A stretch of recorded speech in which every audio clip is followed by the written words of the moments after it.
Breaking news আজকের সবথেকে বড় খবর। আপনারা প্রত্যেকেই জানেন আরজি করের ঘটনা, সেই মামলায় রায় বেরিয়েছে। রায় নিয়ে সরাসরি মুখ খুলল আইএসএফ অর্থাৎ নওশাদ সিদ্দিকী। কি বললেন পীরজাদা নওশাদ সিদ্দিকী এই রায় নিয়ে? জানতে হলে ভিডিওটি শেষ পর্যন্ত দেখুন এবং কমেন্ট বক্সে ভাইজান জিন্দাবাদ লিখুন।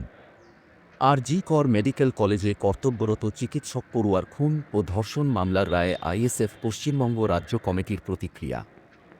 আইএসএফ সোশ্যাল মিডিয়ায় ভিডিওর মাঝে সকলের কাছে একটি অনুরোধ, আইএসএফ অর্থাৎ ইন্ডিয়ান সেকুলার ফ্রন্ট সহ ভাইজানের সমস্ত রকম খবরাখবর সকলের আগে দেখতে আইএসএফ ফরএভার আমাদের এই ইউটিউব চ্যানেলটিকে সাবস্ক্রাইব করে পাশের ঘন্টাটি বাজিয়ে রাখুন।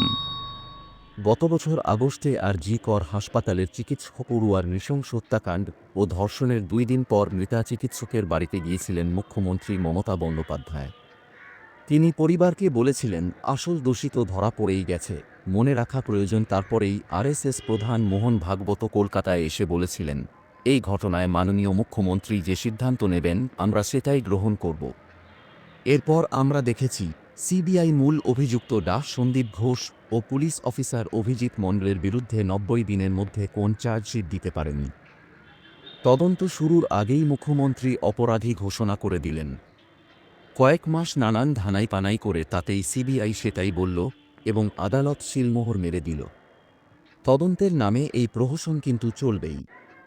সেটিং করে বিজেপি ও তৃণমূল কংগ্রেস বৃহত্তর ষড়যন্ত্রকে সামনে আসতে দেবে না। এটা দিনের আলোর মতো পরিষ্কার। কেউ অন্যায়ের প্রতিবাদ করলে, অবাধ লুটের পথে বাধা হয়ে দাঁড়ালে সঞ্জয় রায় বানিয়ে ফাঁসিতে লটকে দিতে তৃণমূল কংগ্রেস ও বিজেপি এককাট্টা। কারুর রেয়াত নেই।